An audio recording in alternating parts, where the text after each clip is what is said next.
আমার হাবিব যখন কোরআন থেকে কথা বলতো, যখন তিনি কোরআনুল কারীম থেকে আলোচনা পেশ করত, কোরআন থেকে যখন তিনি কথা বলতেন, কোরআন থেকে কথা বলার কারণে আমার হাবিবের বিরুদ্ধে তারা ষড়যন্ত্র করত। ষড়যন্ত্র করত কারা? ষড়যন্ত্র করত হচ্ছে দুই শ্রেণীর মানুষ। কারা বলেন? আওয়াজ দিয়ে বলেন, কয় শ্রেণীর মানুষ? দুই শ্রেণীর মানুষ ষড়যন্ত্র করত নবীজির বিরুদ্ধে। দুই শ্রেণীর মানুষ ষড়যন্ত্র করত। আল্লাহ তাআলা সেই দুই শ্রেণীর মানুষের ব্যাপারে সুন্দরভাবে কোরআনুল কারীমের মধ্যে জানিয়ে দিলেন। আল্লাহ রাব্বুল আলামিন জানালেন, হাবিব রে, আপনি যখন কোরআনুল কারীম থেকে আলোচনা পেশ করবেন তখন লক্ষ্য করবে দেখবেন তখন কিছু সংখ্যক মানুষ আপনার বিরুদ্ধে ষড়যন্ত্রে লিপ্ত হয়ে যাবে। আপনার বিরুদ্ধে তারা মামলা করবে, আপনার বিরুদ্ধে হামলা দেবে, এমনকি আপনার বিরুদ্ধে এমন ষড়যন্ত্র করবে তখন তারা কোরআনুল কারীমের আলোচনা থেকে তারা সেখান থেকে উঠে চলে যাবে। আজকে আমরাও ধরে নেব কোরআনের মাহফিল থেকে যারা উঠে চলে যায় তাদের চরিত্রগুলি যদি সেই রকম হুবহু যদি বেড়ে যায় তাহলে তারাও কোরআন সহ্য করতে পারবে না। কথা ঠিক না বেঠে? আমার ভাইয়েরা, আমার নবীজির বিরুদ্ধে ষড়যন্ত্র শুরু হয়ে গেল। আমার নবীজির বিরুদ্ধে যখন ষড়যন্ত্র হয়ে গেল, আমার নবীজির বিরুদ্ধে যখন মামলা করা হলো, হামলা দেওয়া হলো, আমার নবীজি সঙ্গে সঙ্গে কোরআনুল কারীমের আলোচনা শেষ করে যখন তিনি বাড়ির দিকে রওনা করেছেন, লক্ষ্য করে দেখলেন রাস্তার মাঝে কিছু সংখ্যক মানুষ তারা এক জায়গায় বসে পড়েছেন। এক জায়গায় বসে পড়ার পরে আমার নবীজির বিরুদ্ধে তারা ষড়যন্ত্র করতেছে। কিভাবে মুহাম্মদকে দুনিয়া থেকে উৎখাত করা যায়, কিভাবে এই দুনিয়ার থেকে তাকে উৎখাত করে হত্যা করা যায়, তার বিরুদ্ধে কিভাবে মামলা দেওয়া যায়, হামলা দেওয়া যায়, মক্কা নগরীর থেকে কিভাবে তাকে তেড়ে দেওয়া যায়, এই ষড়যন্ত্র যখন তারা করতেছিল, এমন সময় এই কথাগুলি আমার মালিক, আমার আল্লাহ পাক রব্বুল আলামিন, তিনি আসমান এবং জমিনের মালিক, তিনি সবকিছু সৃষ্টি করেছেন। ওই আল্লাহ পাক রব্বুল আলামিন তিনি দেখেন কি দেখেন না? আওয়াজ দেয়া বলেন। আল্লাহ তাআলা বলেন, ইন্নাহু হুয়াস সামিউল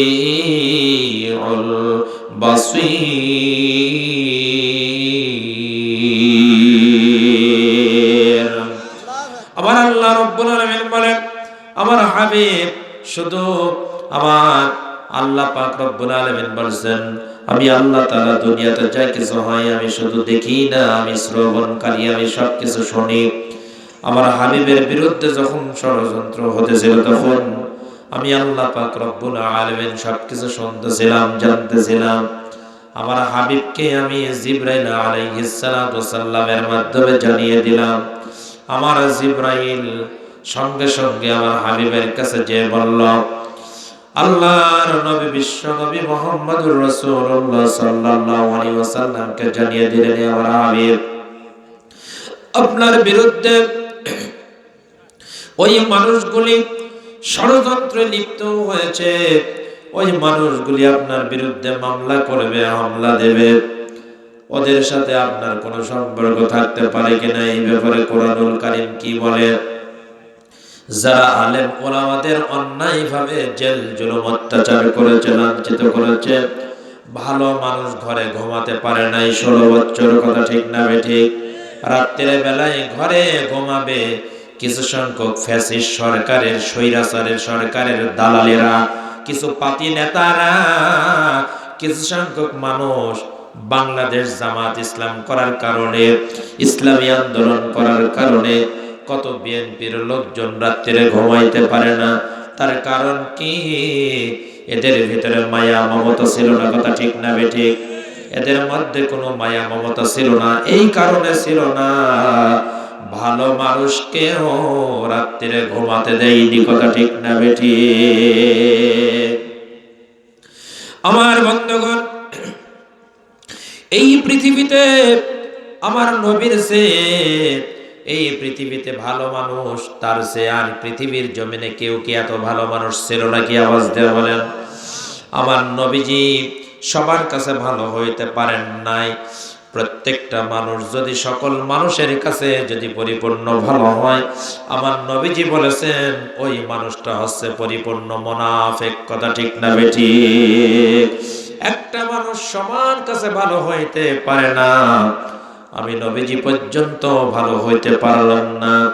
আমার বন্ধুগণ, যে নবীর সম্মান এত বেশি আল্লাহ রাব্বুল আলামিন দান করেছিলেন, সেই নবীজির বিরুদ্ধে ষড়যন্ত্র শুরু হয়ে গিয়েছে। আমার বন্ধুগণ, আল্লাহ রাব্বুল আলামিন সঙ্গে সঙ্গে জানিয়ে দিলেন, হাবিব গো, আপনার বিরুদ্ধে যারা ষড়যন্ত্র করতেছে আপনি শুনে নেন। ওই মানুষগুলোর সাথে আপনার কোনো সম্পর্ক থাকতে পারে না। ওই মানুষগুলিকে আমি আল্লাহ দুটি খেতাব দিয়েছি। এক নম্বর হচ্ছে ফালা তাকুদ বাদা যিকরা মাআল কওমিজ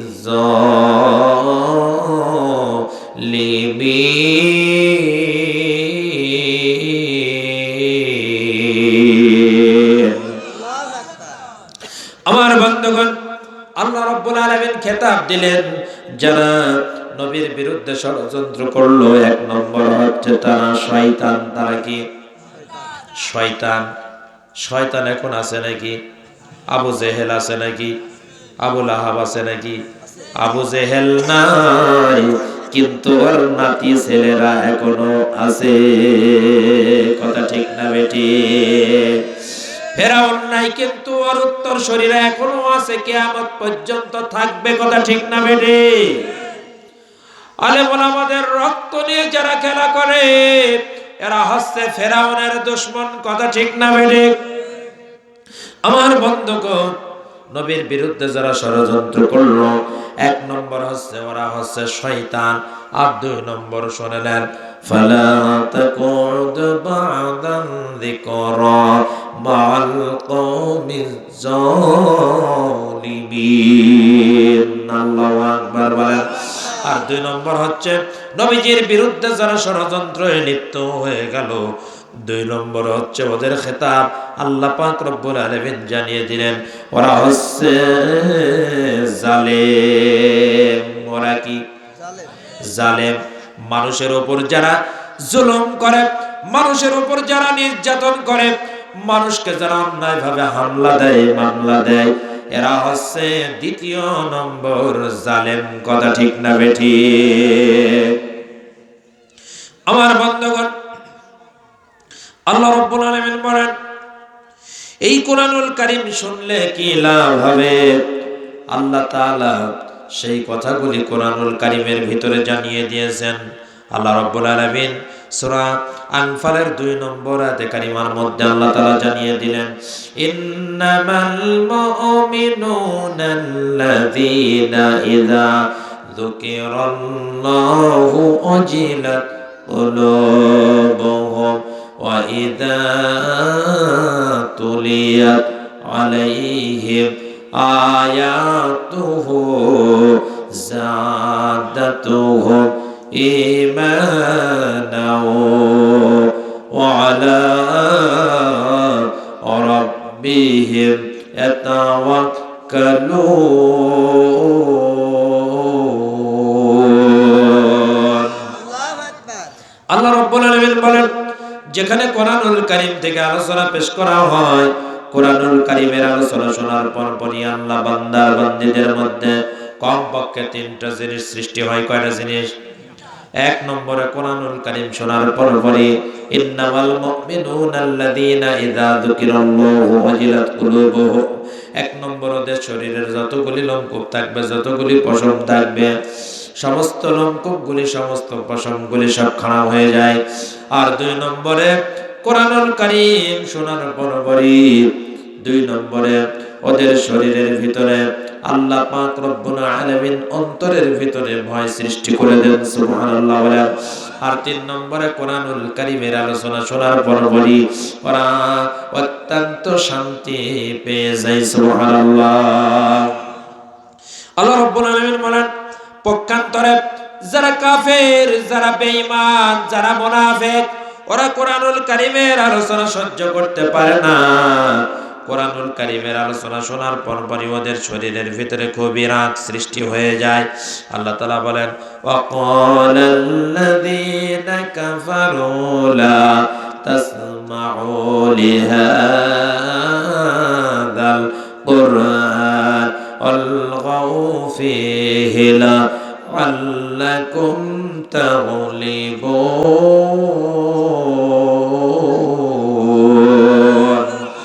আল্লাহ রাব্বুল আলামিন বলেন, কাফেররা বলে কোরআন শোনো না, কোরআন শুনতে না দেওয়া, কোরআন থেকে মানুষকে বিচ্ছিন্ন করা, কোরআনের আওয়াজ বন্ধ করে দেওয়া, কোরআনুল কারীমের মাহফিল 144 ধারা জারি করা, এই লক্ষণগুলি সবই কাফেরদের লক্ষণ। কথা ঠিক না বেঠিক? কোন কাফের চাই না কোরআনুল কারীমের আলোচনা হোক। গত 16 বছরে যত মাহফিল বন্ধ হয়েছে, আল্লাহর কোরআন থেকে যারা মানুষকে নিষিদ্ধ করার জন্য চেষ্টা করেছিল, আল্লাহর কোরআন উৎখাত করার জন্য চেষ্টা করেছিল, তারা জুতার বাড়ি খেয়ে আজকে তারা নয়া দিল্লিতে পালিয়ে আছে। কথা ঠিক না বেঠিক? আমার বন্ধুগণ, কোরআনের সাথে দুশমনি করবা, ইসলামের সাথে দুশমনি করবা, ওই আল্লাহ পাক রব্বুল আলামিন বেইজ্জতি করবে। কথা ঠিক না বেঠিক? আমার ভাইরা, আমার নবীজির সাথে একজন ব্যক্তি খুবই দুশমনি করত, তার পরিণতি কি হলো লক্ষ্য করুন। আমার নবীজি যখন তিনি কোরআনুল কারীম থেকে আলোচনা পেশ করতেন, এই কোরআনুল কারীমের আলোচনা পেশ করার পরপরই এমন সময় একজন ব্যক্তি খুবই নবীজির বিরুদ্ধে অবস্থান করলো। তার নাম হচ্ছে ওয়ালিদ ইবনে মুগিরা। আমার নবীজি সঙ্গে সঙ্গে ওয়ালিদ ইবনে মুগিরাকে ডাক দিয়ে বললেন, হে ওয়ালিদ ইবনে মুগিরা, আমি যে কোরআন থেকে কথা বলি, এই কথাগুলি কি তোমার ভালো লাগে না? ওয়ালিদ ইবনে মুগিরা সে বলল, এই কথা আমার মোটেও ভালো লাগে না। আমার নবীজি বললেন, ওয়ালিদ ইবনে মুগিরা শোনো, আজকে বাড়িতে যাবা, বাড়িতে যাওয়ার পরপরই তোমার আম্মাকে জিজ্ঞেস করবে তোমার আব্বুর নাম কি। এই কথাটা জিজ্ঞেস করে আমার দরবারে চলে আসবে। এমন সময় ওয়ালিদ ইবনে মুগিরা সঙ্গে সঙ্গে বাড়ির দিকে রওনা হয়ে গেল। বাড়িতে যখন তিনি চলে গেলেন, যাওয়ার পরপরই তার আম্মাকে জিজ্ঞেস করলেন, আম্মা জি, আমি আপনার দরবারে আসছি, আম্মা জি বলুন তো দেখি আমার আব্বার নাম কি। এমন সময় তার আম্মা বলল, ওয়ালিদ ইবনে মুগিরাকে ডাক দিয়ে বলল, ওয়ালিদ ইবনে মুগিরা, এতদিন পরে তোমার আব্বার খবর জানতে চাও, কারণটা কি? এতদিন তো জিজ্ঞেস করলে না, তুমি কি কারোর সাথে বিয়াদবি করেছো? হ্যাঁ, আমি মুহাম্মাদুর রাসূলুল্লাহর সাথে বিয়াদবি করেছি। নাউযুবিল্লাহ বলেন। এমন সময় ওয়ালিদ ইবনে মুগিরা তার আম্মাকে জিজ্ঞেস করার পরপরই তার আম্মা কোনো কথা বলে না। ওয়ালিদ ইবনে মুগিরা আবার ডাক দিয়ে বলতেছেন, ও আম্মা, বলো আমার আব্বার নাম কি? কোনো কথা বলতে পারে না। আবার জিজ্ঞেস করলেন, আম্মা বলে দাও আমার আব্বার নাম কি? কোনো কথা বলতে পারে না। এমন সময় ওয়ালিদ ইবনে মুগিরা সঙ্গে সঙ্গে এইবার তিনি নবীজির দরবারের দিকে ফিরে চলে আসলেন। মুখটা কালো হয়ে গিয়েছে, মাথা নিচু হয়ে গিয়েছে। তার কারণ নবীজির সাথে বিয়াদবি করা এটা যেমন তেমন ব্যাপার না। আমার হাবিবুল্লাহ বিশ্ব নবী মুহাম্মদুর রাসূলুল্লাহ সাল্লাল্লাহু আলাইহি ওয়াসাল্লাম বলেন, মান আতাআনি ফাকাদ আতা আল্লাহ ওয়া মান আসানি ফাকাদ আসা আল্লাহ। যে ব্যক্তি আমার নবীদের সাথে বিয়াদবি করলো, সে যেন মহান আল্লাহ পাক রব্বুল আলামিনের সাথেই বিয়াদবি করলো। আর যে ব্যক্তি আমাকে মান্য করলো, সে যেন মহান আল্লাহ তাআলাকে মান্য করলো। বিয়াদবি করেছে কার সাথে? মুহাম্মাদুর রাসূলুল্লাহর সাথে। কথা ঠিক না বেঠিক? আমার নবীজি বলেছেন, আল উলামা ওয়ারাসাতুল আম্বিয়া, আলেম ওলামা হচ্ছে নায়েবে রাসূল। আলেম ওলামাদের সাথে তোমরা কেউ বিয়াদবি বলক আচরণ করবে না। সকাল বেকার ধরো আর নাস্তা করো। ভালো ভালো আলেম ওলামাদের ধরেছে আর জেলখানায় আটকাইছে। কথা ঠিক না বেঠিক? তাদের কোনো অপরাধ নাই। যত কালভার্ট, ব্রিজ, রাস্তাঘাট চুরি করে খাইছে, চাল চুরি করেছে, ডাউল চুরি করেছে, রাস্তাঘাট কাল বিড়ি সবকিছু চুরি করে করে খেয়েছে। আর আলেম ওলামারা যখন হক কথা বলেছে তখন ওদের শরীরে জ্বালা বেঁধেছে। কথা ঠিক না বেঠিক? আমার ভাইরা, ওয়ালিদ ইবনে মুগীরা সঙ্গে সঙ্গে নবীজির দরবারে চলে আসলো। আমার নবীজি ডাক দেয়া বলতেছে, ওয়ালিদ ইবনে মুগীরা রে, বলো তোমার আব্বুর নাম কি? আমি তো তোমাকে পাঠিয়েছিলাম। ওয়ালিদ ইবনে মুগীরা কোনো কথা বলে না, মাথাটা নিচু হয়ে গিয়েছে। এমন সময় নবীজি আবার জিজ্ঞেস করলেন, এই ওয়ালিদ ইবনে মুগীরা, বলো তোমার আব্বুর নাম কি? ওয়ালিদ ইবনে মুগীরা কোনো কথা বলে না। আমার নবীজি সঙ্গে সঙ্গে কোরআনুল কারীম থেকে একটি আয়াত পাঠ করে সঙ্গে সঙ্গে তিনি শুনিয়ে দিলেন, উতুল্লিম বাদা যালিকা জানিম।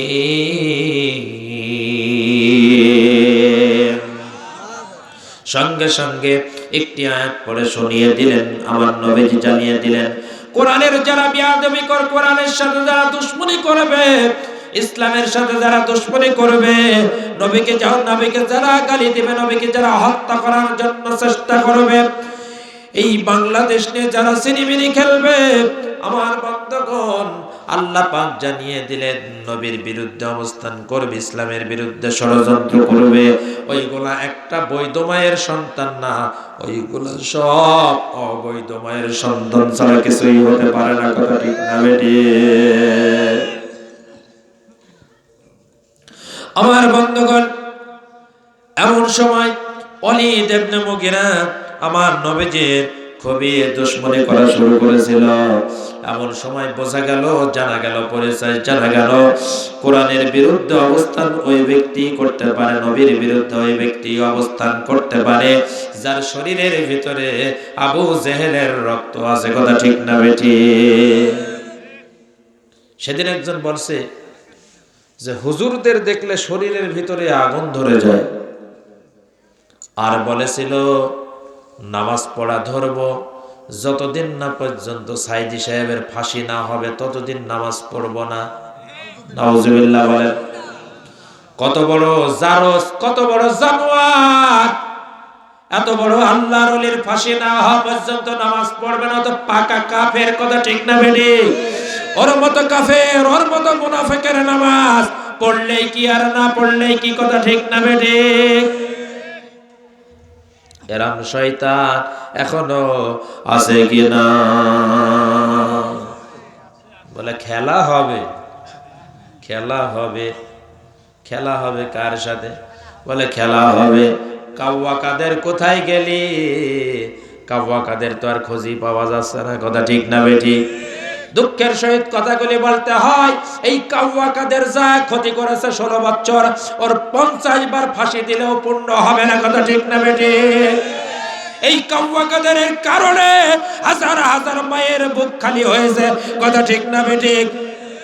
রুমের ভিতরে বসে বসে ষড়যন্ত্র করেছে, যত জামাত শিবিরের ছেলেদেরকে অন্যায়ভাবে হত্যা করা হয়েছে, কত মায়ের কোল খালি হয়েছে। কথা ঠিক না বেঠিক? গত কয়েকদিন আগে সাতক্ষীরা জেলায় একটা মাহফিল ছিল আমার। সাতক্ষীরা জেলার মানুষ চোখের পানি ফেলে ফেলে কাঁদতেছিল। এমন সময় বলল, হুজুর, কত ভালো ভালো ছেলেরা রাত্রিরে ঘুমাতে পারেনি, কত ছেলেরা গুম হয়ে গিয়েছে, হিসাব দিতে পারবো না। সাতক্ষীরা জেলা আল কোরআনের ঘাঁটি, সাতক্ষীরার মাটি আল কোরআনের ঘাঁটি। সারা বাংলাদেশের ভিতরে সবচেয়ে বেশি যদি জরিপ করা যায়, 1 নম্বর স্থান অধিকার করবে ইসলামের দৃষ্টিকোণ থেকে সাতক্ষীরা জেলা। কথা ঠিক না বেঠিক? কত মানুষকে যে হত্যা করা হয়েছে, গুম করা হয়েছে, খুন করা হয়েছে। সাতক্ষীরা জেলা পৌর সেক্রেটারি এমন সময় কুষ্টিয়াতে আনা হলো। আনার পরপরই বলতেছে, একই মায়ের সন্তান আমি, আমাকে মারবেন না, আমার কোনো অপরাধ নাই। আমার একটাই অপরাধ, আমি ইসলামী আন্দোলন করি, এটা ছাড়া আমার কোনো অপরাধ নাই। তাকে এই যে 3 ইঞ্চি হারুন ছিল প্রশাসনিকের ভিতরে, কথা ঠিক না বেঠিক?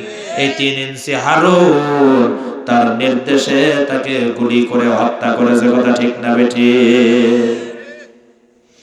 বলে নারে তাকবীর আল্লাহু আকবার, এই স্লোগান নাকি জামাত ইসলামের স্লোগান? নাউজুবিল্লাহ বলেন। আল্লাহর নামের স্লোগান কি জামাত ইসলামের স্লোগান নাকি? যার শরীরের ভিতরে এনার্জি আছে, যার জন্মের ভেজাল আছে, সেই বলতে পারে নারে তাকবীর আল্লাহু আকবার। এটা কোন জামাতের স্লোগান? কথা ঠিক না ঠিক? আল্লাহর কোরআনের ভিতরে স্লোগানের কথা আছে কি নাই?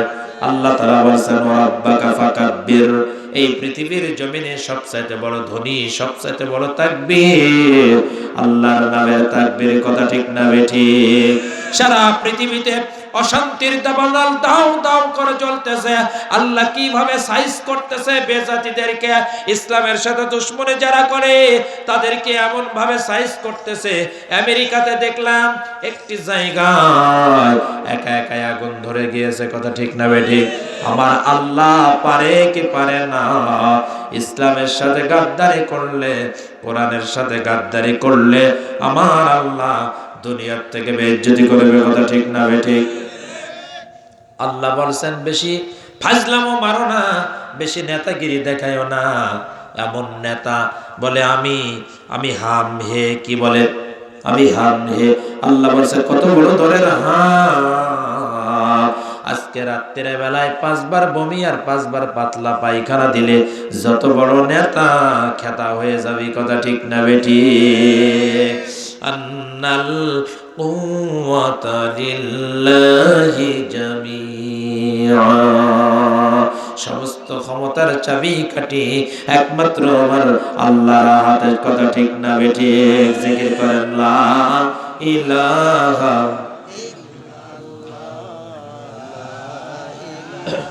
গরম পানি আছে? গরম পানি, একটু গরম পানি দেন। লা ইলাহা লা ইলাহা ইল্লাল্লাহ, লা ইলাহা। জোর হলো না, লা ইলাহা।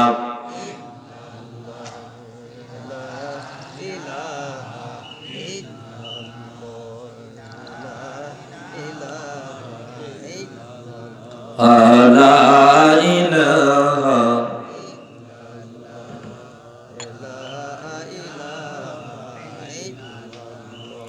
হে প্রভু দয়াময়, হে প্রভু দয়াময়, তুমি যে আমার রব, তুমি যে আমার রব, তুমি যে আমার পালনকারী, তুমি যে আমার লালনকারী। হে প্রভু দয়াময়, হে প্রভু দয়াময়, তুমি যে আমার রব, তুমি যে আমার রব, তুমি যে আমার রব। মারহাবা বলেন। কষ্ট পাচ্ছেন নাকি? আওয়াজ চলবে না? চলবে না? শেষ করে দেব। আমার বন্ধুগণ লক্ষ্য করুন, এই পৃথিবীতে যত জায়গায় অশান্তির দাবানল দাও দাও করে জ্বলতেছে, এখন একজনের বাড়িতে আগুন ধরে গিয়েছে, বলছে যে যাহা দিয়ে পারেন সাহায্য করেন। একজনের মাথার উপরে ছিল 1 বোঝা পাটকাঠি, আগুনের ভিতরে ফেলে দিল। আগুন বাড়বে না কমবে? আওয়াজ দিয়ে বলেন, আগুন বাড়বে না কমবে? আবার আরেকজনের হাতে ছিল 10 কেজি কেরোসিন তেল, বলছে যে যাহা দিয়ে পারেন সাহায্য করেন। 10 কেজি কেরোসিন তেল আগুনের ভিতরে ফেলে দিল। আগুন বাড়বে না কমবে? এখন আগুন যদি নিভাতে হয় কয়টা জিনিসের প্রয়োজন? 2টি জিনিসের প্রয়োজন। 1 নম্বর বালি, 2 নম্বর পানি। এই 2টি জিনিস দিলে আগুন নেভে যাবে। আর তামাম পৃথিবীতে অশান্তির দাবানল যে জ্বলতেছে, তামাম পৃথিবীতে যতই চেষ্টা করেন না কেন মানুষের তৈরি করা আইন মতবাদ দিয়া, তামাম পৃথিবীতে যদি আপনি চেষ্টা করেন মানুষকে ভালোর পথে আনার জন্য, আপনি দেশ রাষ্ট্র প্রত্যেকটা জায়গা, আপনি যদি প্রত্যেকটা সেক্টর, প্রত্যেকটা দপ্তর যদি ভালো করার জন্য চেষ্টা করেন, পারবেন না। তার কারণ ততদিন পর্যন্ত পারবেন না, এই দেশ ভালো করতে হলে সামাজিক জীবন, অর্থনৈতিক জীবন, রাজনৈতিক জীবন, আন্তর্জাতিক লেভেল জীবন পর্যন্ত যদি ভালো করতে হয় তাহলে দুইটি জিনিসের প্রয়োজন। এক নম্বর কোরআন, আর দুই নম্বর হাদিস। কথা ঠিক না বেঠিক? যতদিন না পর্যন্ত কোরআন হাদিস মোতাবেক মানুষের জীবন যাপন পরিচালনা হবে না, ততদিন পর্যন্ত শান্তির আশা করা যায় না। কথা ঠিক না বেঠিক? আমি আপনাদের সামনে ছোট্ট একটা সূরা পড়েছিলাম, সেই সূরাটির নাম কি? আওয়াজ দিয়ে বলেন, সূরাটির নাম কি? সূরাতুল লাহাব। কোন সূরা? সূরাতুল লাহাব। এই সূরা থেকে কিছু আলোচনা করে ইনশাআল্লাহ দোয়া করে দেব। সবাই একটু বলেন আউযু বিল্লাহি মিনাশ শাইতানির রাজিম। বিসমিল্লাহির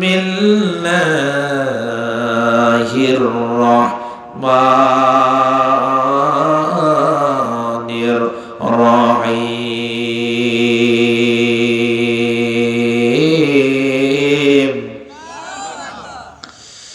তাব্বাত ইয়াদা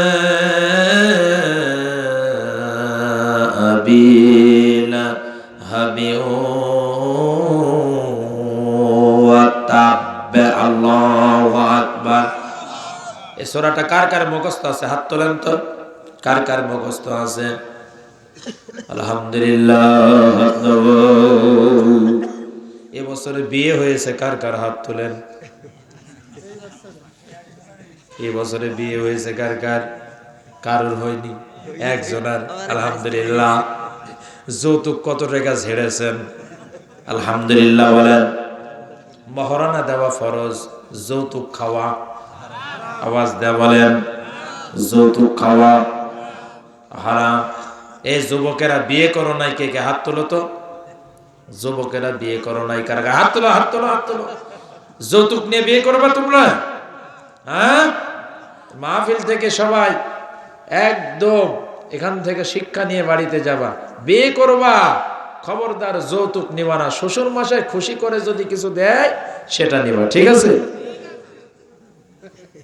যৌতুক খাওয়া মানে শুয়োরের গোশত খাওয়া। কথা ঠিক না বেটি?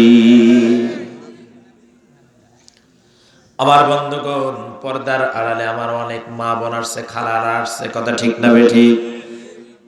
সারা বাংলাদেশে যত জায়গায় মাহফিল চলে, সবচাইতে বেশি সবচাইতে এই বছরে মাহফিলে শ্রোতা হচ্ছে, মা বোনদের সংখ্যা বেশি হচ্ছে। কথা ঠিক বললাম না বেঠিক বললাম?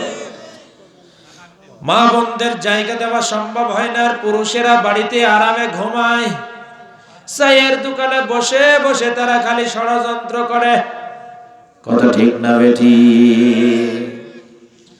বয়স 90 বছর, বসে বসে চায়ের দোকানে বসে বসে ড্যান্সার দেখতেছে।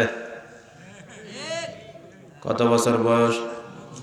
এক ঠ্যাং কবরে, তারপরও ময়ূরী কবরী আছে না, শাবনূর, ওদের ছবি দেখতেছে। কথা ঠিক না বেঠি? আমার মা বোনরা খুবই ভালো। এরা আবার মাঝে মধ্যে দেখি স্টার জলসা নিয়ে পাগল হয়, কিন্তু আমার এই জায়গার মা বোনরা খুবই ভালো। কথা ঠিক না বেঠি? আমার বন্ধুগণ কষ্ট পাচ্ছেন নাকি? আমার বন্ধুগণ, আল্লাহ রাব্বুল আলামিন এই সূরাটি লাহাব, এই সূরাটি তিনি নাজিল করেছেন। এই সূরার ভিতরে আয়াত রয়েছে মোট 5টি, রুকু রয়েছে একটি। এই সূরাটি লাহাব শব্দ উল্লেখ আছে, লাহাব দিয়ে নামকরণ করা হয়েছে সূরাটি। এই সূরার ভিতরে, এই সূরাটি মক্কা জীবনে নাজিল হয়েছে। রাসূল করিম সাল্লাল্লাহু আলাইহি ওয়াসাল্লাম নবুয়তের শুরুর দিকে সূরাটি নাজিল হয়েছে। আমার নবীজি মক্কা নগরীতে যখন আমার নবীজির বিরুদ্ধে জন্মগ্রহণ করার পরে, আমার নবীজি যখন তিনি নবুয়ত প্রাপ্ত হলেন, নবুয়ত প্রাপ্ত হওয়ার পরপরই এবার আবু লাহাব বিরোধিতা করা শুরু করলো। এমন বিরোধিতা করা শুরু করলো, আমার নবীজির বিরুদ্ধে ষড়যন্ত্র করলো, নবীজির বিরোধিতা করে। এমনকি ডাইনি বুড়ি, এমন ডাইনি বুড়ি, তার স্ত্রী আবু লাহাবের স্ত্রীর নাম ছিল কি জানেন নাকি কেউ? আবু লাহাবের স্ত্রীর নাম কি? উম্মে জামিল। কি নাম? আওয়াজ দিয়ে বলেন কি নাম? উম্মে জামিল। এই উম্মে জামিল ছিল একজন ডাইনি বুড়ি, শয়তান বুড়ি। তার মানে হচ্ছে এমন ডাইনি বুড়ি ছিল, মানুষের উপর যারা জুলুম করে, ভালো মানুষের উপরে যারা জুলুম নির্যাতন চালায়, আমির হামজার মতো কুষ্টিয়া জেলার রত্ন মুফতি আমির হামজার সারা বাংলাদেশে যারা নাম, কথা ঠিক না বেঠিক? আমার কুষ্টিয়া জেলার রত্ন, এরাম রত্নকে যারা জেল খাটায়, এটার ডাইনি বুড়ি ছাড়া কিছুই হতে পারে না, কথা ঠিক না বেঠিক? আমার বন্ধুগণ, এমন ডাইনি বুড়ি ছিল উম্মে জামিল। নবীজির উপরে জুলুম করত, নির্যাতন চালাতো। দুইজন স্বামী আর স্ত্রী একই সাথে, দুইজন শুধু ষড়যন্ত্র আর ষড়যন্ত্র।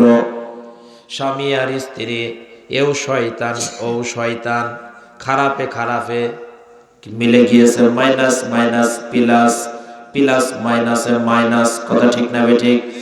আমার বন্ধুগণ, আমাদের সমাজে অনেকেই আছে, আমাদের সমাজে স্বামীও দিনদার, স্ত্রীও দিনদার, স্বামীও ভালো, স্ত্রীও ভালো। স্বামী যদি বাহিরের থেকে যদি আসে, আসার পরে যদি বলে ও অমুকের মা এক গ্লাস পানি দাও তো, অনেক সময় বলে আলহামদুলিল্লাহ দিয়ে দিলাম খাও। আবার অনেককে যদি বলা হয় ও রহিমা ও করিমার মা এক গ্লাস পানি দাও, শ্রদ্ধা ওই জায়গায় আছে ঢালি খাগা, কথা ঠিক না বেঠিক? আপনাদের এলাকার মা বোনরা খুবই ভালো, কথা ঠিক না বেঠিক? আমার বন্ধুগণ, এমন ডাইনি বুড়ি উম্মে জামিল, এমন একটা ডাইনি বুড়ি ছিল। এই বুড়ি সকল সময় আমার নবীজির বিরুদ্ধে শুধু ষড়যন্ত্র করত, আমার নবীজির বিরুদ্ধে মামলা দিত, আমার নবীজির বিরুদ্ধে শুধু শুধু ষড়যন্ত্র চালাতো। স্বামী এবং স্ত্রী দুইজনের একই কাজ ছিল, খালি নবীজির পায়ে পায়ে হাঁটা। আমাদের সমাজে এক শ্রেণীর মানুষ আছে, মসজিদে নামাজে যায়, খালি ইমামের ভুল ধরার চেষ্টা করে। আছে কি নাই?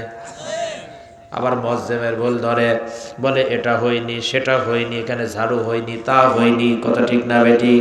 যদি জিজ্ঞেস করা হয় তার বেতন কয় টাকা, বলে 3000 টাকা। কত টাকা বেতন? ইমামের বেতন, ইমামের বেতন 5000 আর মসজিদের বেতন 3000। বাজার করতে গেলে কি ইমাম আর মসজিদের টাকা লাগে না? কথা বলেন।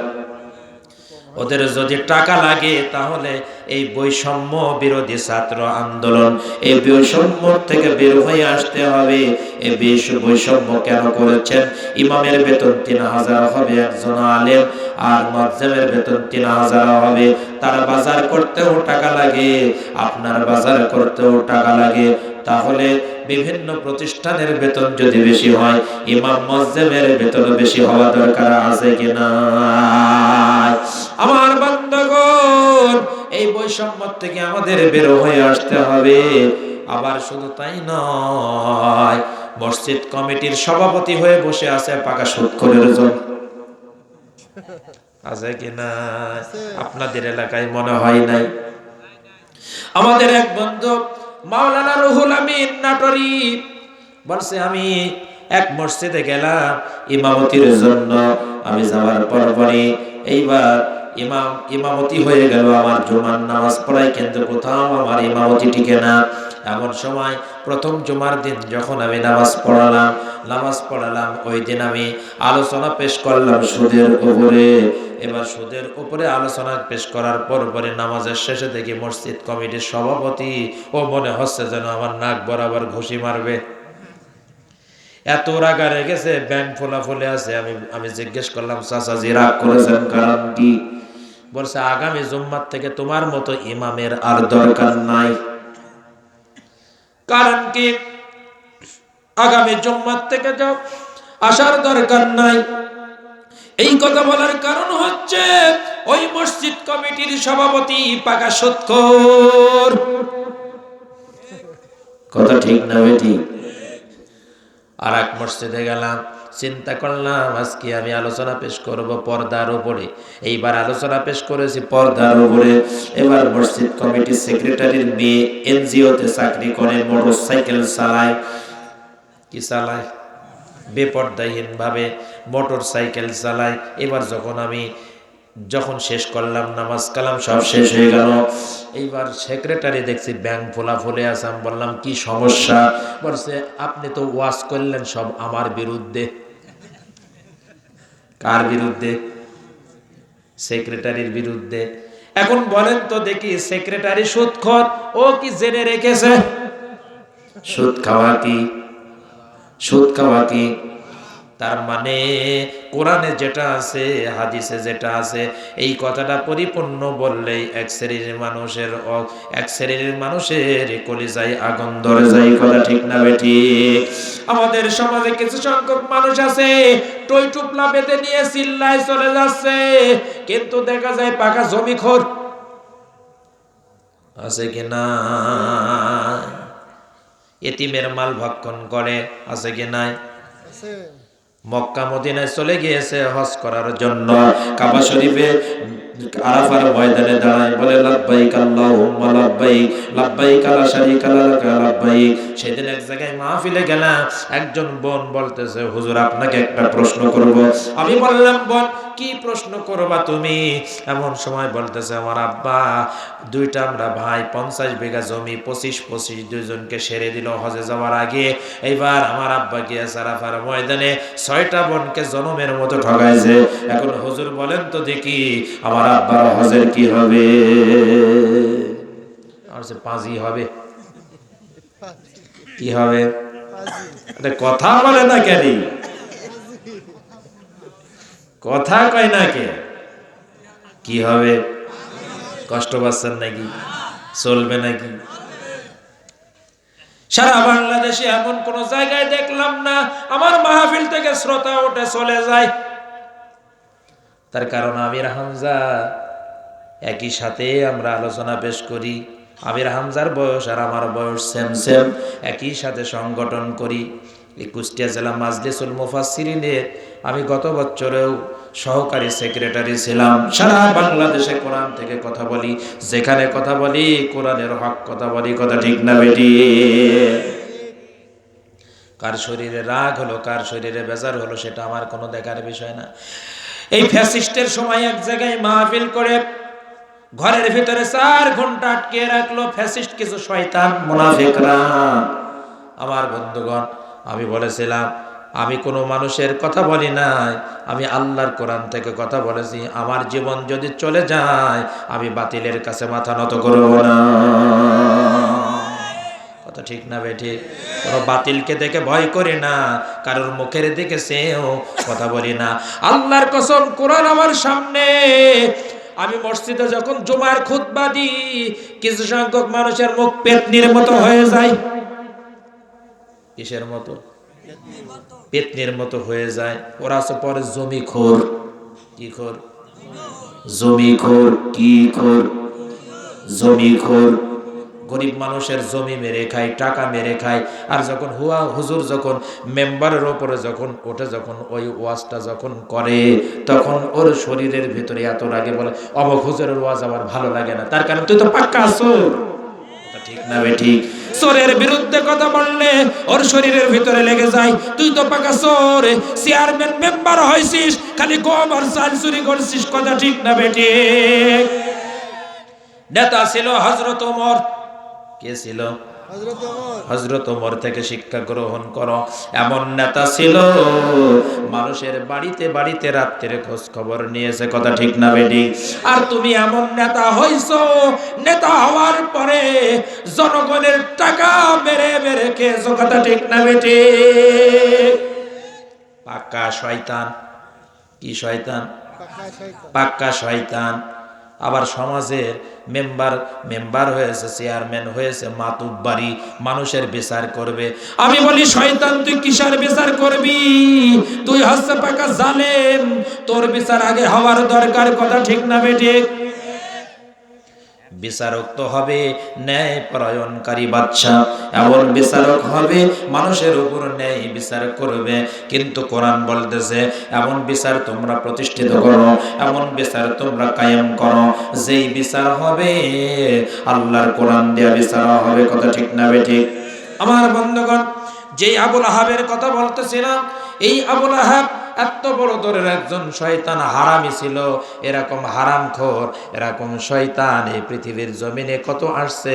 আবু জেহেল আসছে, আবু লাহাব আসছে, উতবা সাহেব আসছে, ওয়ালিদ ইবনে মুগিরা আসছে, কত বড় বড় শয়তান আসছে। কিন্তু আমার বন্ধুগণ, এই শয়তানের পথে মানুষ থাকবে।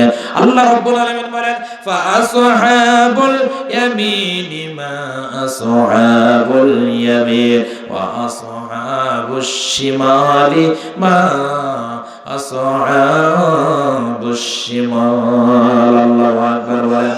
আমার বন্ধুগণ, এক শ্রেণীর মানুষ আছে আল্লাহ বলছে ডানপন্থী, আর এক শ্রেণীর মানুষ আছে বামপন্থী। কার কথা? আল্লাহর কথা। ডানপন্থীরা আল্লাহ আল্লাহ রসুলকে ভালোবাসে, আর বামপন্থীরা তারা শয়তানকে ভালোবাসে। কথা ঠিক না বেঠিক? এই মুহূর্তে যদি আপনার যদি মৃত্যু হয়ে যায়, মৃত্যু হওয়ার পরে যদি আপনাকে কবরের মধ্যে রাখা হয়, এখন বলেন তো দেখি, কবরে রাখার পরে আপনাকে কি বলবে নাকি বিসমিল্লাহি ওয়া আলা মিল্লাতে আওয়ামী লীগ, বিসমিল্লাহি ওয়া আলা মিল্লাতে বিএনপি, বিসমিল্লাহি ওয়া আলা জামাত ইসলাম? কি বলবে? বিসমিল্লাহি ওয়া আলা মিল্লাতি রাসূলিল্লাহি।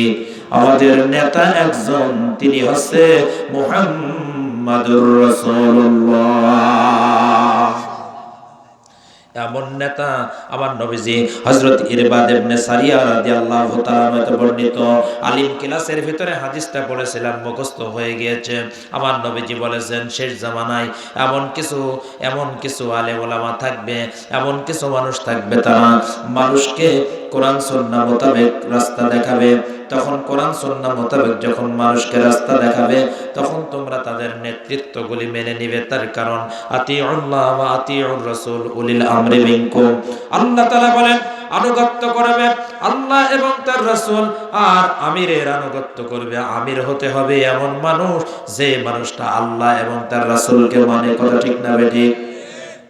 কিন্তু এমন নেতা মানবে না, ও নিজেও লুচ্চা, ওর জনগণও লুচ্চা।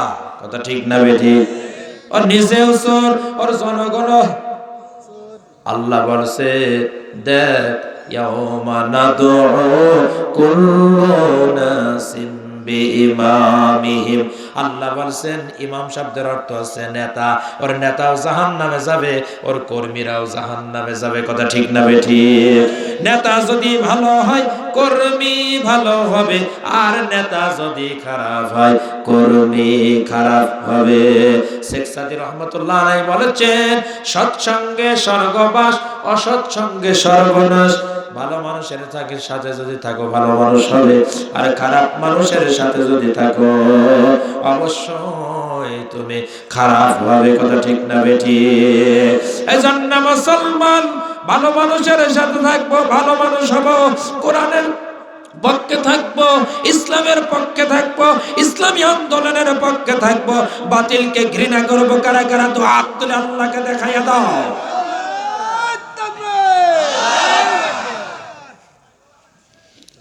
আমার বন্ধুগণ, তাহলে আমরা ইসলাম ভালোবাসি, কোরআন ভালোবাসি, নবী ভালোবাসি। কথা ঠিক না বেঠিক?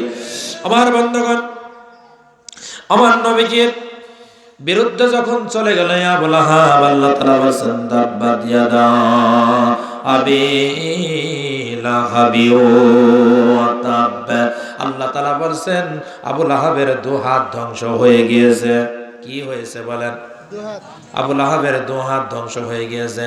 তাফসিরে মারিফুল কোরআন, তাফসিরে ফি জিলালিল কোরআন, তাফসিরে ইবনে কাসির, এরপরে তাফিমুল কোরআন, কয়েকটা তাফসির আমি একই সঙ্গে মিলাইলাম।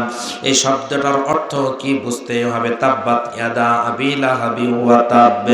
আল্লাহ তাআলা বলেন, আবু লাহাবের দু হাত ধ্বংস হয়ে গিয়েছে। এবার চিন্তা করলাম, দু হাত বলতে কোন দু হাত বোঝানো হয়েছে? এই যে দুটা হাত, এই হাত নাকি এই হাত না? এই হাত বলতে সেই হাতকে বোঝানো হয় নাই। এই হাত বলতে বোঝানো হয়েছে ক্ষমতার হাত। কিসের হাত? ক্ষমতা পাওয়ার পরে লুটে পুটে খাইছে আর মানুষের উপরে জুলুম করেছে, কথা ঠিক না বেঠিক? এই আবু লাহাব এত বড় দরের একজন নেতা ছিল, ক্ষমতা পাওয়ার পরে সেও মক্কার ভালো মানুষের উপরে নির্যাতন চালিয়েছে, এমনকি নবীর বিরুদ্ধেও সে ষড়যন্ত্র করেছে, কথা ঠিক না বেঠিক? এই জন্য আল্লাহ রাব্বুল আলামিন বলেন, দুনিয়ার মানুষ তোমরা শিক্ষা নাও জালেম থেকে, এমন জালেম থেকে তোমরা শিক্ষা গ্রহণ করো। তার কারণ এই পৃথিবীতে কত জালেমকে দেখলাম, কত জালেমরা দেখো মানুষের উপরে জুলুম করলো, নির্যাতন চালালো। ফেরাউন যখন এই মিশর দেশে ফেরাউন এত এত বড় ক্ষমতার বাহাদুরি দেখাইলো, এই ফেরাউন ক্ষমতা পাওয়ার পরে আইন জারি করলো, তার পার্লামেন্টে আইন জারি হয়ে গেল, আজ থেকে কোনো মানুষের ঘরে সন্তান জন্মগ্রহণ করা থাকবে না, কন্যা সন্তান বেঁচে থাকবে, আর ছেলে সন্তানগুলিকে হত্যা করে দিতে হবে। এই ফেরাউন এই আইন জারি করলো, কত মায়ের কোলের শিশুকে হত্যা করলো, হাজার হাজার সন্তানকে হত্যা করলো। এই ফেরাউন এত বড় বেড়ে গেল, মুসা আলাইহিস সালাতু সাল্লামের সাথে গাদ্দারি করা শুরু করলো। এমন সময় মুসা আলাইহিস সালাতু সাল্লামকে ডাক দিয়া বলল, হে মুসা রে, তোর সাথে আমার যুদ্ধ ঘোষণা থাকলো। হযরত মুসা আলাইহিস সালাতু সাল্লাম তিনি আল্লাহকে ডাক দিলেন, আল্লাহকে বললেন, আল্লাহ পাক রব্বুল আলামিন কোরআনুল কারীমের ভিতরে জানিয়ে দিলেন, ওয়া কাল্লামাল্লাহু মুসা তাকলিমা। আল্লাহ বলছেন, আমার মুসা তো যেমন তেমন নবী না, আমার মুসা সরাসরি আমার সাথে কথা বলেছেন। কার সাথে কথা বলেছেন? আল্লাহর সাথে কথা বলেছেন। সেই মুসা আল্লাহর সৈনিক, আর শয়তানের সৈনিক হচ্ছে ফিরআউন। এমন সময় এই ফিরআউন এমন ভাবে দুশ্মনী করা শুরু করে দিল। এমন সময় ফেরাউন যখন চিন্তা ভাবনা করলো যেইভাবেই হোক মুসাকে হত্যা করতে হবে, আর মুসা আলাইহিস সালাতু সাল্লাম তিনি আল্লাহর উপরে ভরসা করলেন। আল্লাহ তাআলা বলেন, হাসবুনাল্লাহু নি'মাল ওয়াকিল, নি'মাল মাওলা ওয়া নি'মান নাসির। আল্লাহ তাআলা বলেন, কেউ যদি আমার উপরে ভরসা করে আমি আল্লাহই তার জন্য যথেষ্ট হয়ে যায়। আল্লাহু আকবার। আল্লাহর উপরে কেউ ভরসা করলে আল্লাহ তার জন্য হয়ে যায়। এমন সময় মুসা আলাইহিস সালাতু সাল্লামের সাথে ফেরাউনের যখন যুদ্ধ হবে, এইবার ফেরাউনের লোকজন সবাই মুসা আলাইহিস সালামকে তাড়াও করলো। যখন নীল দরিয়া যখন সঙ্গে সঙ্গে সামনে নীল দরিয়া বেঁধে গেল, মুসা আলাইহিস সালাম বলতেছে, আল্লাহ কি করব? আল্লাহ বলছেন, তোমার হাতে কি? তিনি বললেন, ক্বালা ইয়া আসা, আমার হাতে একটা লাঠি। সঙ্গে সঙ্গে আল্লাহ বলছেন, নিক্ষেপ করো। সমুদ্রের উপরে বাড়ি মারলেন, সঙ্গে সঙ্গে আল্লাহ রাব্বুল আলামিন 12টি রাস্তা নির্মাণ তৈরি করে দিলেন। সুবহানাল্লাহ। এমন সময় মুসা আলাইহিস সালাতু সাল্লাম তার দলবল নিয়ে এইবার যখন তিনি চলে গেলেন, এখন ফেরাউন লক্ষ্য করে দেখলো বাবার তৈরি করা রাস্তা, সারা জীবন আল্লাহর বিরোধিতা করেছে, মুসার সালামের সাথে বিরোধিতা করেছে, এখন দেখতে পেল 12টি রাস্তা, বাবার তৈরি করা রাস্তা আরামে হেঁটে যায়। যখন চলে গেলেন তার সৈন্য সহ সবকিছু নিয়ে নীল দরিয়ার মাঝখানে যখন চলে গেলেন, আল্লাহ শুধু বললেন, কুম ফায়াকুন। আল্লাহর সাথে খেলতে আসছো, আল্লাহ তোমারে কিভাবে সাইজ করে এখন দেখো। রাজশাহীর বুকে লক্ষ্য করে দেখেছি একজন হাফেজ কোরআনের বুকে এক পুলিশ প্রশাসন লাথি মেরে বুকে গুলি করেছিল। ওই পুলিশ প্রশাসন কিছুদিন পরেই দেখা গেল তার পায়ে ক্যান্সার হয়েছে। হাফেজের বুকে গুলি চালিয়েছো, হাফেজের বুকে লাথি মেরেছো, দুনিয়ার থেকে আল্লাহ তোমার পা ল্যাংড়া করে দিয়েছে, কথা ঠিক না বেঠে? ক্ষমতার মালিককে আল্লাহ। ভুলে যাইও না ইতিহাস, মনে করো ক্ষমতার মালিক একজন। আমার বন্ধুগণ, এমন সময় নীল দরিয়ার মাঝখানে এইবার বিড়ালের মতো ডুবাইলেন আর তুললেন, বলছে আল্লাহ আমি তোমার উপর ঈমান আনলাম। মুসাকে ডাক দিয়ে বলছে মুসা রে তোমার আল্লাহর উপর ঈমান আনলাম। আল্লাহ বলছে তোর ঈমান আনার কোনো দরকার নাই, আমি আল্লাহ তোকে ওই নীল দরিয়ার মাঝখানে হাজার হাজার বছর পরে তার লাশটা সেখান থেকে সন্ধান পাওয়া গেল, সেখান থেকে তোলা হলো, মিশরের পিরামিডের ভিতরে রাখা হলো। আল্লাহ বলছে আমার সাথে গাদ্দারি করেছিস, আমি আল্লাহ তোরে বিনা মেডিসিনে শুটকি বানায়া রাখিব। আল্লাহর সাথে যারা বিয়াদবি করে, রাসূলুল্লাহর সাথে যারা বিয়াদবি করে, উলামা একরামের সাথে যারা বিরোধিতা করে, আল্লাহ তাদেরকে দুনিয়ার থেকে লাঞ্ছিত করে শুটকি বানায়া রাখে। কথা ঠিক না বেঠিক? একটু জিকির করেন লা ইলাহা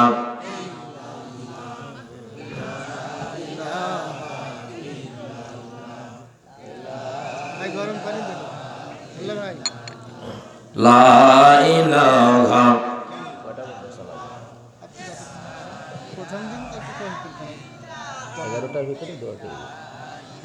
লা ইলাহা ইল্লাল্লাহ লা ইলাহা লা ইলাহা। তুমি তো মা শিখিয়েছিলে শহীদেরা মরে না, তাই হয়েছি শহীদ মাগো অভিমান করো না মা, অভিমান করো না। জিহাদ থেকে পারি কি মা মাগো, জিহাদ থেকে পারি কি মা এমনি আর ফিরিতে মা। মাগো তুমি কাঁদিছ কেন একলা বাড়িতে, মাগো তুমি কাঁদিছ কেন একলা বাড়িতে। কথা ঠিক না বেঠি? শহীদ হতে প্রস্তুত আছে নাকি? আল্লাহর রাস্তায় শহীদের মতো এত বড় মর্যাদা সম্পন্ন মৃত্যু আর দুনিয়াতে নাই। আল্লাহর কাছে বলি আল্লাহ শহীদ মৃত্যু নসিব করে দেও। সবাই বলেন আমিন। আমরা মনে করছি সাইদি সাহেব মারা গিয়েছে, মনে হয় তার মৃত্যুটা কেমন হয়েছে। আল্লাহর জান্নাতের ভিতরে সবুজ পাখির মতো উড়ে বেড়াইতেছে। কথা ঠিক না বেঠি? আমার বন্ধুগণ, এই শয়তানদের সাথে শয়তানের পথে মোটেও থাকতে চাই না। 1932 সাল কি আলোচনা করে যাব আপনাদের সামনে। 1932 সালের একটা ঘটনা শোনাই, শুনবেন নাকি? শুনবেন নাকি বলেন? অল্প সময় শেষ করব, ঠিক আছে ইনশাআল্লাহ। আমার বন্ধুগণ, 1932 সাল, ও মা বোনরা খুব লক্ষ্য করবেন, 1932 সালে ইরাকের সালমান পার্কের পাশে, কোথায়? ইরাকের সালমান পার্কের পাশে 1932 সালে একটা ঘটনা ঘটেছিল। এই জমিনে, আল্লাহর জমিনে আল্লাহর দ্বীনকে প্রতিষ্ঠিত করার জন্য দুইজন সাহাবী শহীদ হয়ে গেলেন। একজন হচ্ছে হযরত জাবের রাদিয়াল্লাহু তাআলা আনহু, আর একজন হচ্ছেন আব্দুল্লাহ ইবনে হুযাইফা রাদিয়াল্লাহু তাআলা আনহু। এই দুইজন সাহাবী যখন ইরাকে জমিনে, যখন তারা ইসলামের জন্য, কোরআনের জন্য, বাতিলের মোকাবেলা করার জন্য যখন তিনি শহীদ হয়ে গেলেন। ইসলাম তো এমন জিনিস, আল্লাহ তাআলা বলেন লিইযহিরাহু আলাদ-দীনি কুল্লিহি ওয়ালাউ কারিহাল মুশরিকুন। আল্লাহ তাআলা বলেন ইসলাম হলো এমন একটা ধর্ম, আল্লাহ তাআলা বলেন এই ইসলাম হচ্ছে বাতিলের বিরুদ্ধে লড়াই করে আমি আল্লাহ বিজয় দান করি। সুবহানাল্লাহ।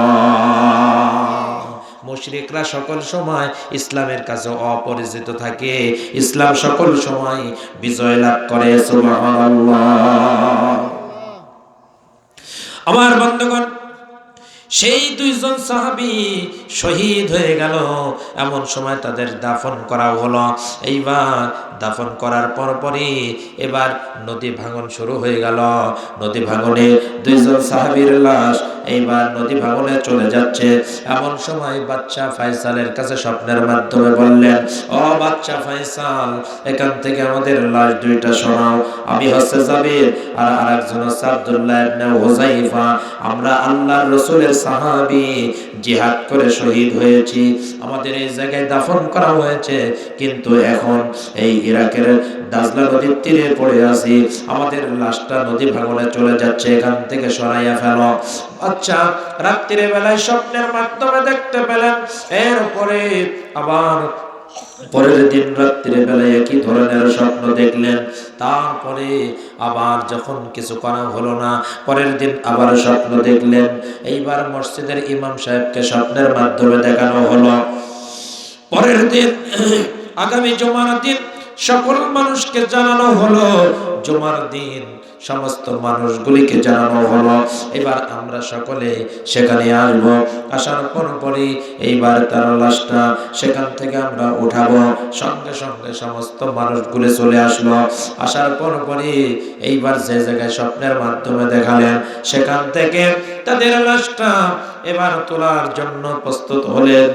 আল্লাহর কসম করে বলতেছি, কত মানুষ জড়ো হলো।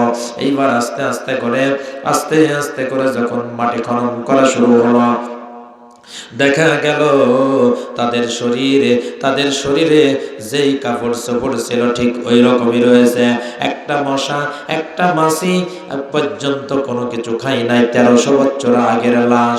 আল্লাহর কসম করে বলতেছি, একটা পিঁপড়া পর্যন্ত লাগেনি। আল্লাহর কোরআন মিথ্যা হতে পারে না। আল্লাহ তাআলা বলেছেন, ওয়ালা তাকুলু লিমান ইউকতালু ফি সাবিলিল্লাহি আমওয়াত বাল আহইয়াউ ওয়ালাকিন লা তাশউরুন।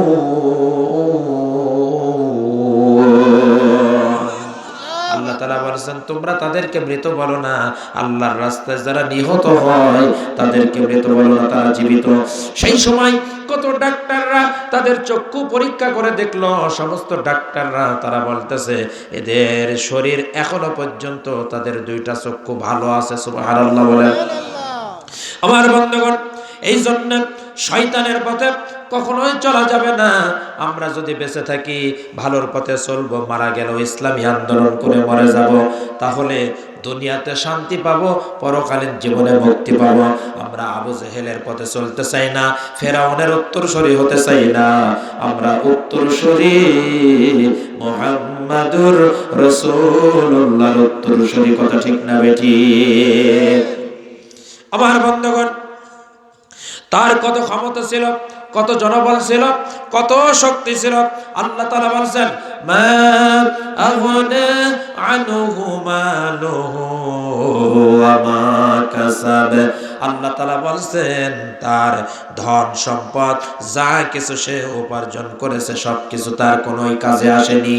এই হাত বলতে সেই হাত না, ক্ষমতার হাত ছিল, তার ক্ষমতার দাপট ছিল।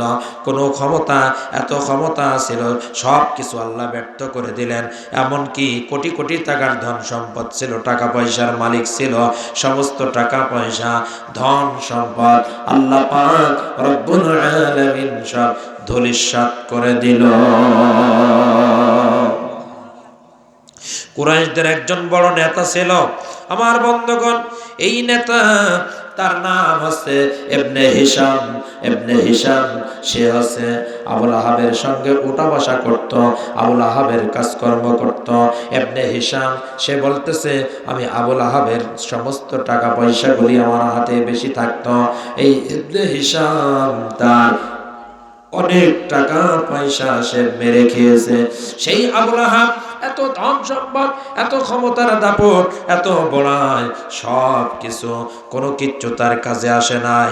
আমার বন্ধুগণ, আল্লাহ পাক রব্বুল আলামিন আবুল আহাবের শরীরে এমন একটা রোগ দিলেন। এই আবুল আহাবের শেষ পরিণতি কি হলো দেখুন। আবুল আহাবের শরীরে এমন রোগ দিলেন, মাথার থেকে পায়ের তালু পর্যন্ত সমস্ত শরীরগুলা ফুসকা বের হয়ে গেল, দুর্গন্ধ বের হতে থাকে। কেউ তার কাছে স্পর্শ করে না, কেউ তার কাছে যায় না। আল্লাহ পাক রব্বুল আলামিন বলছেন তার স্ত্রী এবং সে দুইজনাই যাবে জাহান্নামে। কোথায় যাবে? জাহান্নামে যাবে।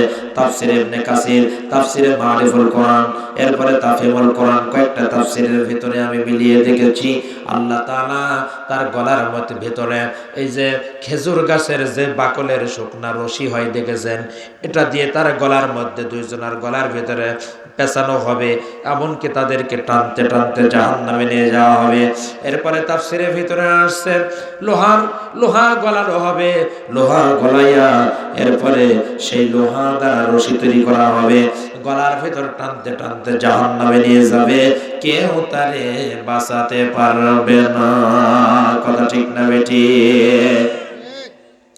আল্লাহ রাব্বুল আলামিন তার শরীরে এমন রোগ দিলেন, সমস্ত শরীরগুলো যখন ঘাও হয়ে গেল, কোন মানুষ তার কাছে আসে না। এমন সময় তার কাছে যখন আসে না, এমন সময় দুর্গন্ধ ছড়াতে থাকে। মৃত্যু হয়ে গেল, মৃত্যু হওয়ার পরপরই মাটি কোথায় হবে? কেউ মাটি দেয় না, কেউ দাফন কাফন করে না, কেউ তার কাছে যায় না। তার কারণ নবীজির সাথে দুশমনি করেছে, নবীর সাথে বেয়াদবি করেছে। সমস্ত শরীরগুলো এমন ভাবে পচে গেল, দুর্গন্ধ ছড়াতে থাকে। সমাজের কিছু সংখ্যক মানুষ এবার কি করবে? এক জায়গায় গর্ত করে লাত্তি মারতে মারতে নিয়ে গেল, নিয়ে যাওয়ার পরপরই গর্তের ভিতরে তার লাশটা পুঁতে রাখা হলো। এই দুনিয়ার থেকে লাত্তি খেয়ে কবরে গেল। এখন বলেন তো দেখি, ইসলামের সাথে বেয়াদবি করার কারণে তার সম্মান বাড়লো না কমলো? আল্লামা দেলোয়ার হোসেন সাইদি সাহেব যেদিন মারা গেল, লক্ষ্য করে দেখেন কত মানুষ জানাজায় যেতে দেওয়া হলো না, তারপরও তার জানাজা ঠেকাতে পারে নাই। লক্ষ লক্ষ মানুষের ভিড়, মানুষ চোখের পানি ফেলে ফেলে কেঁদেছে আল্লামার জন্য, এক নজর দেখার জন্য। সেই আল্লামা সারা বাংলাদেশে বহির্বিশ্বে 50টি বছর ধরে কোরআনের তাফসীর পেশ করলো, দীর্ঘ 13টি বছর কারাগারে থাকলো। আমি তার জীবনের ভিতরে দেখলাম জেলখানার মধ্যে একজন পুলিশ প্রশাসন একদিন কেঁদে কেঁদে বলতেছে, হুজুর গো, আমার জীবনে আপনার কোনো খেদমত আমি করতে পারি নাই, তবে হুজুর আমি বাড়ির থেকে আমার সব কিছু দেওয়া নিষেধ, আমি বাড়ির থেকে 2টা জায়নামাজ নিয়ে আসছি। এই 2টা জায়নামাজ আপনি একটা রাত্রিরে পারবেন আর একটা মাথার নিচে দিবেন। হুজুর গো, আপনার খেদমত কিছুই করতে পারিনি, বড় কিছু দেওয়া আমাদের নিষেধ। সেই আল্লামার মতো মানুষ যার ওয়াজ আজ হৃদয়ের মধ্যে বাজে। কথা ঠিক না বেটি? আল্লাহর রাস্তায় যারা চলে আল্লাহ তাদের সম্মানিত করেন, আর আল্লাহর দিন থেকে যারা বিচ্ছিন্ন হয় আল্লাহ তাদের বেইজ্জতি করে। কথা ঠিক না বেটি? আলোচনা শেষ করি নাকি? যেহেতু আগামীকাল পরশু 2 দিন হবে। কথা ঠিক না বেটি? পরিশেষে একটা কথা বলতে চাই, অনেক মা বোন আসছেন আজকের মাহফিলে। কথা ঠিক না বেটি? মায়ের জাত ও আমার মা, ও আমার খালা, ও আমার ফুফু, আপনাদের লক্ষ্য করে বলে যেতে চাই, মা গো, ও মা, তোমাদের সম্মান কত বেশি। খবরদার ও মা, আবুল আহাবের স্ত্রী উম্মে জামিল এই ডাইনি বুড়ির মতো তোমরা হবে না। মা গো, তোমরা হবে হযরত আয়েশা, হযরত খাদিজা, হযরত উম্মে কুলসুম, হযরত রুকাইয়া রাদিয়াল্লাহু তাআলা। এদের চরিত্র গঠন করো, এদের থেকে চরিত্র শিক্ষা নাও। ও মা, ডাইনি বুড়ির মতো খবরদার চরিত্র গঠন করো না। কথা ঠিক না বেটে? নীলফামারী জেলায় কয়েকদিন আগে একটা প্রোগ্রাম ছিল, আল্লামা তারেক মনোয়ার আর আমি একই মঞ্চে ছিলাম। এই কয়েকদিন আগে গত মাসের 12 তারিখে নীলফামারী জেলায় একটা প্রোগ্রাম ছিল। একজন মা কেঁদে কেঁদে আমার বন্ধুগণ একটা কথা বলল। ওই মা কেঁদে কেঁদে বলেছিল একটা কন্যা সন্তান ছিল, সেই কন্যা সন্তান, লক্ষ্য করুন, সেই কন্যা সন্তান মা বোনদের সম্পর্কে একটা কথা বলে আমি দোয়া করে দেব। আমার ভাইরা, ওই মা কেঁদে কেঁদে বলেছিল, অনেক সন্তান আছে বাবা মা সন্তানের বিবাহ দেয়, কিন্তু অনেক সন্তান আছে আবার রিলেশন করে, আছে কি নাই? বাবা মার তো বিয়ে দেয়া লাগে না, কোথায় পালিয়ে চলে যায়, কোনো হুঁশই থাকে না। এই যে মোবাইল, ফেসবুক, ইন্টারনেটের মাধ্যমে মেসেঞ্জার, আছে কি না? মনে হয় এগুলো হুজুররা বোঝে না, হুজুররা সবই বোঝে, হুজুর ভার্সিটির মাল। কথা ঠিক না বেটি? আমির হামজা ভাইয়ের ডায়লগ। আমার বন্ধুগণ, হুজুররা সবই বোঝে। এমন সময় অনেক বাবা মা আছে সন্তান বিয়ে দেয়, ছেলে কিন্তু কোনো কথা বলে না, আমার বাবা মা যেখানে বিয়ে দিব আমি সেখানে বিয়ে করব। আর এখন বাবা মার দেওয়া লাগে না, অনেক ছেলে মেয়ে আগে ঠিক করে বসে থাকে। কথা ঠিক না বেঠি? একটা ছেলে বাবা মায়ের মুখের দিকে চেয়ে থাকলো, এমন সময় বাবা মা একটা মেয়ের সাথে বিবাহ ঠিক করলো, কিন্তু মেয়েটা কালো। মেয়েটা কি? কালো। বলে জাতের মেয়ে কালো ভালো, নদীর পানি ঘোলা ভালো। আমার বন্ধুগণ, এই যে প্রবাসী স্বামী থাকে, প্রবাসী স্বামী গিয়েছে ইনকাম করতে, আর এদিকে স্ত্রীর কোনো খবর নাই, আছে কি নাই? কথাগুলি সত্য না মিথ্যা বলেন? চরিত্র নাই। স্বামী গিয়েছে বছরকে বছর পড়ে আছে, এদিকে স্ত্রী আর একজনকে নিয়ে রাত্রিরে রাত যাপন করছে। কথা ঠিক না বেটি? আমার বন্ধুগণ, এমন সময় এই ছেলেটি বাবা মার মুখের দিকে চেয়ে থাকলো, বাবা মা বিবাহ দিল একজন কালো ছেলের সাথে, একজন কালো মেয়ের সাথে। এমন সময় এই কালো মেয়ের সাথে বিবাহ দিল, কিন্তু কালো মেয়ে বাসর ঘরে আসছে, কিন্তু ঠোঁটে দিয়েছে লিপস্টিক। ওই ছেলেটি বলছে, বাবা মার উপরে কথা বলতে পারেনি, কিন্তু বিবাহ যখন দিল এত পরিমাণ কালো, তারপরও ঠোঁটে দিয়েছে লিপস্টিক, দেখে খুবই ঘৃণা করে। কিন্তু কি করব, বাবা মা বিয়ে দিয়েছে, আমি বিবাহ করলাম, কিন্তু বিবাহ করার পরে আমি প্রায় 1.5 বছর সংসার করলাম, কিন্তু মেয়েটি খুবই ভালো। মেয়েটি কি? খুবই ভালো। এত পরিমাণ আমার সেবা যত্ন করে, বাড়িতে আসলে গোসলের পানি দেয়, বাড়িতে আসলে খাবার বেড়ে দেয়, বাড়িতে আসলে সম্মান করে, আমার হক পরিপূর্ণ আদায় করে, কিন্তু আমার মনটা ওই স্ত্রীর দিকে থাকে না, আমার শুধু মনের ভিতরে ঘৃণা আসে। আল্লাহ তাআলা তার গর্ভে একটা পুত্র সন্তান দান করলো। এই পুত্র সন্তান আসার পর এই মেয়েটির যেদিন ডেলিভারির সময় যখন উপস্থিত হয়ে গেল, এমন সময় তাকে যখন অপারেশন ঘরে নিয়ে যাচ্ছে, স্বামীর দিকে বারবার তাকায় আর বলে, স্বামী, আর জীবনে তোমার সাথে দেখা হবে কিনা জানি না, তবে যদি বেঁচে থাকি তোমার সাথে দেখা হবে, বেঁচে না থাকলে আল্লাহর রাস্তায় আমারে মাফ করে দিও। এই মেয়েটি যখন ডেলিভারি হতে গেল, ডেলিভারি হতে গিয়ে যাওয়ার পরে অপারেশন থিয়েটারে যাওয়ার পর স্ট্রোক করেছে, স্ট্রোক করে বাচ্চাও হয়েছে। বাচ্চা হওয়ার পরই মা দুনিয়াতে আর বেঁচে নাই, সন্তানটা বের করে নিয়ে আসলো, আনার পরে বাবার কোলে দেয়। এবার ডাক্তাররা হাজার চেষ্টা করে তাকে বাঁচাতে পারলো না। ছেলেটাকে ডাক দেয়া বলতেছে, তোমার স্ত্রী দুনিয়া থেকে বিদায় নিয়েছে। হুজুর, বাবা মা কত শখ করে বিবাহ দিল, আমি সারা জীবন আমার স্ত্রী 1.5 বছর সংসার করলাম, আমাকে কত মহব্বত করত, কিন্তু আমি জীবনে কোনোদিন ভালো চোখে দেখিনি। ওই মেয়েটি দুনিয়ার থেকে বিদায় নিয়ে চলে গেল, আমি আজও তার স্মৃতিগুলি, ভালোবাসার স্মৃতিগুলি কোনোদিন আমি ভুলতে পারি না। এজন্য মাহফিল থেকে শিক্ষা নিয়ে যাবেন, আমরা সবাই ভালো মানুষ হব। স্বামী স্ত্রীর পোশাক, স্ত্রী স্বামীর পোশাক, স্বামী স্ত্রী ভালো ব্যবহার করব, মেয়ের হক পরিপূর্ণ আদায় করব, সন্তানের হক পরিপূর্ণ আদায় করব। আমার ভাইয়েরা, শুধু তাই নয়, আমরা সবাই ইসলামের পক্ষে থাকব, বাতিলকে ঘৃণা করব। আজকের আলোচনার আলোচ্য বিষয় ছিল আমার বাতিলকে ঘৃণা করা, ইসলাম বিদ্বেষীদের ঘৃণা করা, আল্লাহর জমিনে আল্লাহর দ্বীন প্রতিষ্ঠিত করা। এটাই ছিল আলোচনার মূল খুঁটি। আল্লাহ আমাদের প্রত্যেককেই কবুল করুন, সকলে বলুন আমিন। কষ্ট পেয়েছেন? কষ্ট পেয়েছেন?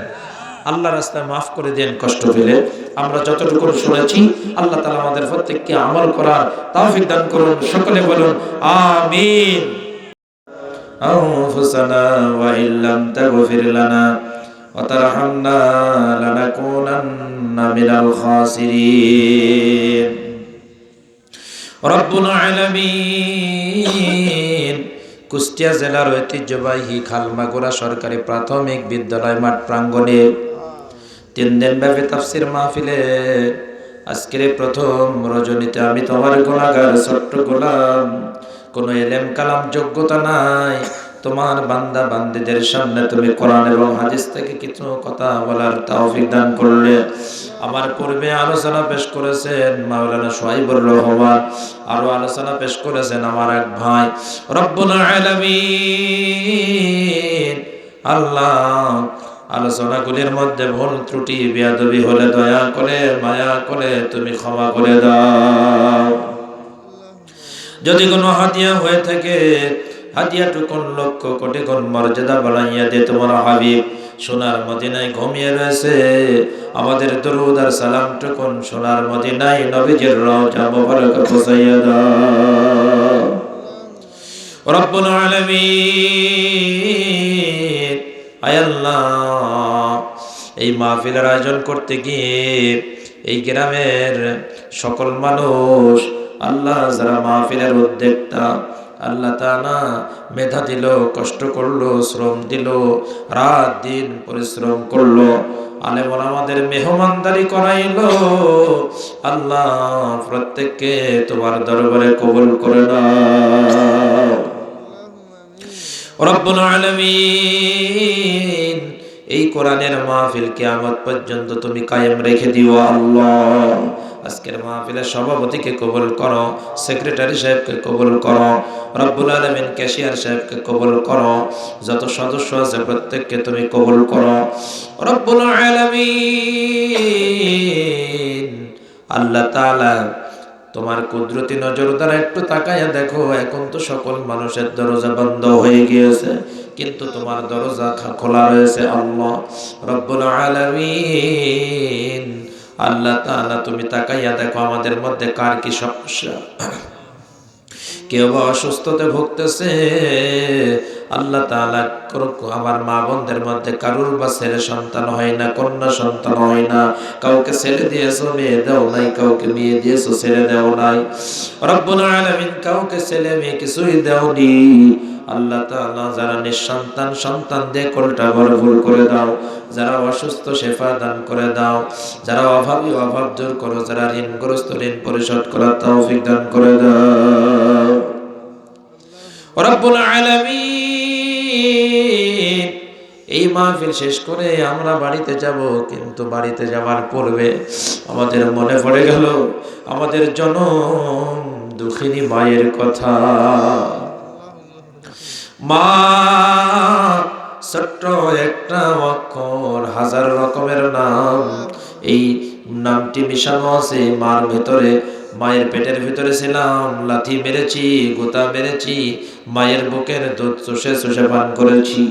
আল্লাহ ওই জনম দুঃখিনী মা যার কবরে চলে গিয়েছে, আল্লাহ মায়ের কবরের আযাব মাফ করে দাও, কবরখানিকে জান্নাতের টুকরা বানাইয়া দাও।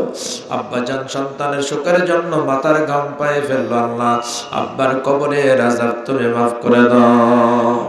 দাদা দাদি নানা নানি চাচা চাচি খালা খালু আত্মীয় স্বজন পাড়া প্রতিবেশী যত মানুষ কবরবাসী হয়ে গেল, আল্লাহ প্রত্যেকের কবরগুলিকে জান্নাতের টুকরা বানাইয়া দাও রব্বুল আলামিন। আজকের এই মাহফিলের শ্রোতাগুলি আমি লক্ষ্য করে দেখলাম এরা এত কোরআন প্রেমিক, আল্লাহ একটা শ্রোতাও নড়ল না। যতগুলি শ্রোতা এসেছিল আল্লাহ প্রত্যেকে কোরআন শোনার জন্য পাগল হয়ে বসে আছে। আল্লাহ রব্বুল আলামিন এদের খালি হাতে ফিরত দিও না, এদের তামাম জিন্দেগির গুনাহগুলি তুমি মাফ করে দাও। আল্লাহ তাআলা এখনো 2 দিন মাহফিল হবে, আল্লাহ মেহমানগুলিকে সুস্থভাবে আসার তৌফিক দান করে দাও।